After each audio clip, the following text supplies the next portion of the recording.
పెళ్లి చేసుకుంది. ఇద్దరు సంతానంతో సంతోషంగా ఉంది. ఇంతలో బంధువుల ఇంట్లో బర్త్డే ఫంక్షన్ వచ్చింది. అక్కడికి వెళ్లిన ఆమెపై కొందరు కక్ష కట్టారు. బంగారం చోరీ చేసిందని దొంగతనం మోపారు. న్యాయం చేయాల్సిన పోలీసులు ఆమెని అవమానించారు. దీంతో ఆవేదన చెందిన ఆమె ఆత్మహత్యకు పాల్పడింది. అభం శుభం తెలియని చిన్నారులకు అమ్మ లేకుండా చేసింది. ఎక్కడ జరిగింది దారుణ ఘటన ఇప్పుడు చూద్దాం.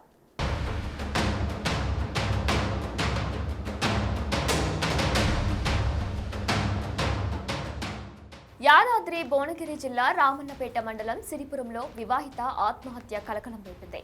కర్నూలు జిల్లా అదోనికి చెందిన రమ్యకు సిరిపురం గ్రామానికి చెందిన రాపోలు నరేష్తో 2012లో ప్రేమ వివాహం జరిగింది. వీరికి ఇద్దరు సంతానం.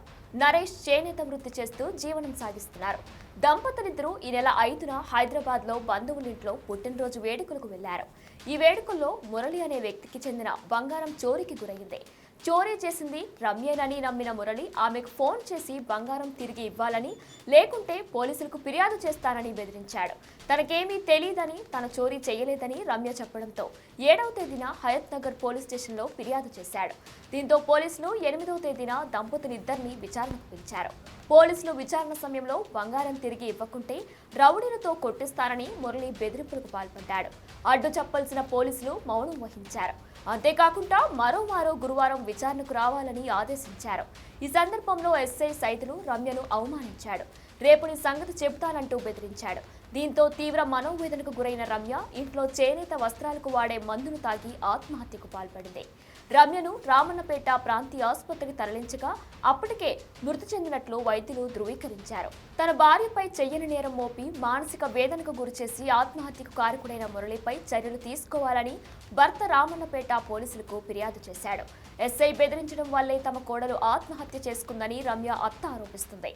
నిందితులపై కఠిన చర్యలు తీసుకోవాలని రమ్య మృతదేహంతో స్థానికులు రోడ్డుపై బైఠాయించారు.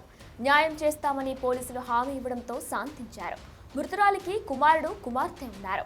ఏది ఏమైనా చెయ్యని తప్పు ఓ నిండు ప్రాణాన్ని తీసుకుంది.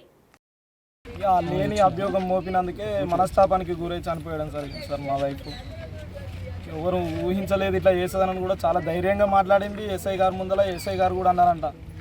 మాట్లాడినప్పుడు కూడా ఇన్వెస్టిగేషన్ చేసేటప్పుడు కూడా మీరు అన్నారంట, చాలా నువ్వు తెలివిగా మాట్లాడుతున్నావు అని చెప్పి ఇట్లా మాట్లాడినంట. ఏఎస్ఐ గారు కూడా ఆల్రెడీ అయిపోయింది అనే ఉద్దేశంలోనే ఉన్నారు. అయిపోయింది అసలు ఆ గోల్డ్ వాళ్ళు తెచ్చిరా తేలేదా తెలియదు.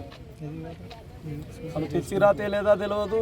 ఆ ఫంక్షన్లో వాళ్ళు వేసుకోలేదనంట అభియోగం మోపిరు నింద మోపడం వల్ల దాన్ని తీసుకోలేకపోయింది. స్పెషల్గా 10 మంది ఉంటే 10 మంది మీద పెట్టుంటే అది ఏమనిపించకపోవు. 10 మందిలో ఒక్కరుగా ఉండు. స్పెషల్గా మీ వైఫే తీసిందంట అని చెప్పి ఆ గోల్డ్ పోయిన అతను ఫోన్ చేసి నన్ను బెదిరిస్తున్నాడు. ఇదంతా దృష్టిలో పెట్టుకొని ఇక పొద్దున మా మిస్సెస్ ఇలా వేసుకోవడం జరిగింది. ఎస్ఐ పేరు కే Saidulu. For more videos like this, subscribe Big TV channel.